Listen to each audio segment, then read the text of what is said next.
कखारु एमिति एक परिबा ता फलठू नहीं पत्र जाए आम समस्ते बहुत खुशी रे खाई था। जदि आपण कखारु पत्र साग सबुबले घरे बनाऊे गोटे थर कखारु पत्र को तरकारी बन देखु आ बनवा तो बहुत सहज हाथ पांतरे थिबा सामग्री बनिकी रेडी हो एते स्वादिष्ट लगे जो मैंने भी खाइबा पसंद करते समस्ते खुशी रे खाइबे। नमस्कार, प्रतिदिन रोषेई को आपण मानकु अनेक अनेक स्वागत। आपण मानकु अनुरोध रहिला जदि चैनल नुआ छंदी प्लीज चैनल को सब्सक्राइब करनेबे ता सहित वीडियो को प्लीज गोटे लाइक करेंगे। प्रथम आम ये कौन करवा ना गोटे जगह नवा से अधा कप बेसन दे दूची। मुझे इनस्टांट बनाऊँगी से बेसन यूज करी। आपड़ चाहिए बेसन जगह बुट डाली मुग डाली को बतुरईके यूज करेंगे। ता सहित गोटे चामच मुझे रसुण छेचा दूची। अल्प टिके कला जीरा देदेवे, देखिए बास्ना भल आसो, टेस्ट भल आसो। आउ कलर पाई 2 पिंच मुझे हलदी गुंड दूची। ता सहित गोटे चामच आम घरे जो भजा जीरा लंकार गुंड थाए ना भजा जीरा लंकार गुंड देवे, देखिए तार बास्ना गोटे बहुत भल आसी थाए। आ स्वाद हिसाब से लुण देवे। लुण दे सारा पर आपको टिके मिसई नेबे। जेहेतु रसुण यूज करी सुखिला मसला किसी यूज करी से मिसई नेबे। मिसई सारा पर अल्प अल्प एठी पानी देवे। पानी देकी गोटे गाढ़ा बैटर एठी बनई नेबे। देखि पारुथबे एई परे ही बैटर को रखिबे। आपण कोन करे ना पानिया टाइप रो जमा भी बनईबेनी, जेमते में बरा पई बैटर बनाऊ सेई परे एठी बनईकी रेडी करि नेबे। मु अल्प टिका पानी दे दोउची। पानी दे सारला परे बैटर बनई नेची। जदि आपण चाहिबे एठी 2 चम्मच क्रिप्सी बनया पई चावल रो गुंड मध्य देई परिबे। आ एपटे देखि पारुथिबे मु किछि कखारु पत्र नेची। गोटे कथा ध्यान देबे, जेतला आपण कखारु पत्र नउछंती सब बेले चेष्टा करिवे टे कौणिया पत्र नवा पई। जेहेतु मो पारे कौणिया पत्र नथिला मुझे कौन करना एमती बड़ साइज पत्र ये यूज करें। तार नाड़ को टिके भांगी दबा। भांगी सारा पर भल से टिके धोई नेबे। कखारु पत्र जो रासु रासु टाइप होता है हाथ में टिके एमती घसिकी छड़े नेबे। तापर ता जो सीरा थाए ना सीरा को काढ़ी नेबे। काढ़ी नहीं सारा पर एमती गोटे प्लेट उपर रखी नेबे। एबे कौन करवा ना जो बेसन को सब मसला सहित मिसईकी रखी से गोटे चामच देदेवे। दे सारा पर चारिआडे टिके एमती कौन करे ना हाथ साहाय्य भल से स्प्रेड करेंगे। गोटे कथा ध्यान देवे, सबुआड़े ही स्प्रेड करेंगे। ता सहित जमा भी अधिका ये लगेबेनी। जदि अधिका लगेबे ताले खाइपाई तो टेस्ट आसबनी, किंतु स्प्रेड सबुआड़े ही करेंगे। ता ऊपर कौन करे ना आउ गोटे पत्र देदबा। आउ गोटे पत्र दे सारा पर आग प्रोसेस हिसाब रे सबु बेसन को कौन करे ना एमती भल से स्प्रेड करेंगे। तापर कौन करे ना ता चारिपट को एमती टिके भांगी देबे। आउ जेतले भांगुथिबे खाली पत्र थिबो ता ऊपर कौन करे ना बेसन जो बैटर बनै रखीचे सेथुर मध्यम टिके टिके एमती लगेई देबे। देखंतु केते भल से पूरा लगे देइछि मु। एबे हमें कौन करिया ना पूरा रेक्टेंगल टाइप रो करिबा। सेथि तार एपट पट को मध्य एई परे भांगी नबा। आ चारियाडे टिके एमती कौन करिया ना बैटर पेटी लगेई दबा। आ जेतले आपण खाइबे ना जमा भी पाटी को फिका लागेबनी। आ एक तो बढ़िया से पूरा बनिकी रेडी हबो। एबे कौन करछि ना जेहेतु एठी मु रोल टाइप रो बनेइबी सेथि ता प्रथमे कौन करिया ना नाडू को काटी नबा। काटी नै सारला पर एमती रोल टाइप रो बनेइबे। आ जेतले बनौथिबे एमती कौन करिया ना जो बेसन रो जो बैटर बनेकी रखिथिले ताकू मध्य एमती टिके लगेई नेबे। आ सबुआड़े लगेइबे। एक तो खाइला बेले फिका लागेबनी, 2 रे मध्य बहुत भल लेयर बनिकी रेडी हबो। एबे चलंतु गोटे साइड रखी नबा। एबे आकु स्टीम दबा। सेथि पई गोटे जागा रे किछि पानी को गरम करि नेछि। पानी जेतले गरम हे जिवो फ्लेम को लो टू मीडियम रखिबा। ता ऊपर एमती गोटे छणा रखी देबे। छणा रखी सारला पर अल्प टिके तेल को कौन करे ना टिके ग्रेस कर नेबे। जहा फळे हम तो स्टीम दबा ना तळे जमा की चिपके ही रहिबनी, इजीली बाहरी जिवो। एबे कौन करबा ना कखारु पत्र रोल को एठी रखी दबा। जदि आपण अधिका क्वांटिटी बनाऊे एका सांगे आप कौन करे ना स्टीम दे पारिबे। कभर करके लो टू मीडियम फ्लेम रे 10 मिनिट ये छाड़ीदबा। आपण पाखे 10 रू 12 मिनिट ही लगिपारे जदि आप मोटा टाइप बनई थे। 10 मिनिट हो गला पर आपको कभर काढ़ी देखई दूची। देखिपे केते भल से पूरा सीझी जाइए। एबे आमे कौन करना ठंडा बाहर छाड़ीदबा।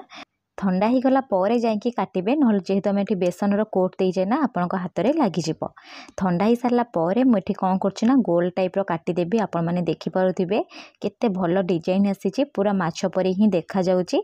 भेज माछ तरकारी जी एबे को खाइबे भाबिबे। आपण मैंने गोटे थर बनातु, बहुत स्वादिष्ट लगी थाए। आपण जदि चाहिए यहीपरी कखारु पत्र को भाजिकी स्नैक्स हिसाब से खाई पारिबे। जेतले स्नैक्स हिसाब से खाइबा चाहूथिबे ताहले बैटर रे 2 चामच चावल रो गुंड देबे। बहुत क्रिप्सी बनी थाए। यही प्रोसेस रे मु काटी नहीं एबे चलतु टिके जस्ट फ्राए करवा जहाँफल पूरा क्रिप्सीनेस आसो से पैन रे अल्प टिके तेल देदबा। तेल गरम हो सारा पर आम जो कखारु पत्र को काटिकी रखी सबको देदबा। दे सारा फ्लेम को ये मीडियम रखा। मीडियम फ्लेम रे 2 ରୁ 3 मिनट छाड़ीदेवे आउ टिके सुंदर देखा टेस्ट भल आसापी। उपरे मुझे धला राशि दूसरी धला राशि टोटाली ऑप्शनल अच्छी आपड़ चाहिए देपारे ना स्किप करेंगे। धला राशि दे सारापर आम आगे टिके जस्ट उल्टे नवा उल्टे नहीं कि आहरी 2 ରୁ 3 मिनट छाड़ीदबा। देखिपे केते बढ़िया से ऊपर कलर आसी पूरा क्रिप्सी टाइप बनी। यही प्रोसेस हिसाब से मुझे कौन करी ना ऊपर तलक उल्टे भल भाव में क्रिप्सी हवा जाए भाजी नेबी। ये पूरा क्रिप्सी भाजी हो गला। एवं आम सब काढ़ी गोटे प्लेट रखी नवा। आपको आप स्नैक्स हिसाब से खाइबे सॉस सहित बहुत टेस्ट लगी थाए। एपटे चलते गोटे ग्रेवी बनइबा से गोटे पैन बसई कड़ई बसई से 2 ଚାମଚ तेल देदबा। तेल गरम हो गला पर गोटे चामच अदा और रसुणर छेचा दबा। आपड़ चाहिए कंचा लंकार छेचा ये यूज करेंगे। दे सारापर फ्लेम को मीडियम रखा। मीडियम फ्लेम रे जस्ट गोटे मिनिट भाजी नवा। भाजी नहीं सारा पर गोटे छोट पियाज को मुझे फाइनली चॉप कर नहीं पियाज को देदेवी। पियाज को दे सारा पर फ्लेम को ये मीडियम टू हाई रखिए। मीडियम टू हाई फ्लेम रे पूरा ब्राउन कलर हवा जाए पियाज को ये भाजी नेबे। देखिपे पियाज कलर चेंज हो गला। एतिकी ही रखिए बेसी पोड़ेनि। एबे आमे कौन करवा ना गोटे छोट मीडियम साइज टमाटो को पेस्ट बन नवा। टमाटर पेस्ट ये यूज करवा। आपड़ जदि चाहिए टमाटो को ये स्किप करेंगे आ आंबुल खंडे यूज करेंगे। टमाटो दे सारा पर जस्ट गोटे मिनिट मुझे कौन करी ना प्रथमे कषि नेबी। कषि नहीं सारा पर जेहेतु ये टमाटो यूज करना टमाटो शीघ्र सीझापी आधा चामच स्वाद हिसाब से लुण देदबा। गोटे कथा ध्यान देवे कखारु पत्र बैटर में लुण यूज करते से हिसाब से लुण देवे। लुण दे सारा पर जस्ट टिके मिसई नवा कभर करके लो टू मीडियम फ्लेम रे टमाटो सीझापी 3 मिनिट छाड़ीदबा। ता भीतर चलतु गोटे स्पेशल मसला बनइबा। से 3 ରୁ 4 ଚାମଚ दही को मुझे फेंटी नहीं आधा चामच ये देदबा धनिया गुंड आधा चामच जस्ट टिके अधिका काश्मीरी चिली पाउडर देदबा। ता सहित कलर पाई अल्प टिके हलदी गुंड दबा।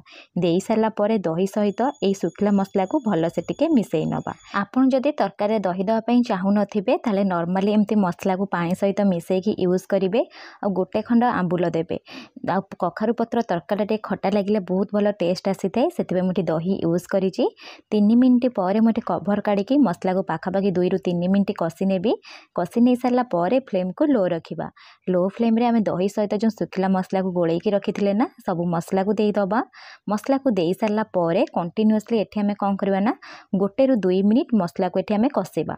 जेहेतु ये दही यूज करचे ना मसला ना कौन ना छिंडा स्टार्ट हो दही टाइप टिके टिके से मसला को कंटिन्यूअसली कषिबे। कषि नहीं सारा पर 2 ରୁ 3 मिनिट ये आप कौन करेंगे ना छाड़ीदेवे। 2 ରୁ 3 मिनिट पर देखिपे मसलार तेल छाड़ा स्टार्ट हो गला। प्रथम गोटे मिनिट यहीपरि कषि नवा। कषि नहीं सारा पर ये आम कौन करें ना पानी यूज करवा। आपड़ जी ग्रेवी चाहूथे से हिसाब से पानी देवे। पानी दे सारा पर आपको आप कौन करें टिके भल से मिसई नेबे। मिसई सारा पर फ्लेम को ये मीडियम टू हाई रखिदेवे। मीडियम टू हाई फ्लेम रे कभर करके तरकारी फुटियापाई पाखापाखि 5 मिनिट छाड़ीदेवे। 5 मिनिट हो गला पर मुझे कभर काढ़ी नेबी। देखिपे तरकारी आमर भल से फुटी गला। एबे आमे कौन करिया ना जो भाजिकी कखारु पत्र रखी कखारु पत्र को देदबा। कखारु पत्र को दे सारा पर एठी आमे कौन करिया ना जस्ट टिके मिसई नवा। आपन जदि चाहिए एठी 2टी आलू को भल से भाजिकी यूज करेंगे। मुझे केवल कखारु पत्र को नहीं तार 3 ରୁ 4 मिनिट छाड़ीदबा। 3 ରୁ 4 मिनिट पर आउ थे टिके मिसई नवा। आ लास्ट को कौन करे ना फ्लेम ऑफ कर अल्प टिके गरम मसला देदबा। एबे हमर ग्रेवी वाला कखारु पत्र तरकारी पूरा बनिकी रेडी सरलानी। आपन को गोटे थर बनातु केमिति बनिला मो सहित कमेंट सेक्शन रे शेयर करंतु। जदि वीडियोटी पसंद आसीथिबो प्लीज गोटे लाइक करिवे। पुणी देखा हबो नेक्स्ट वीडियो रे। धन्यवाद।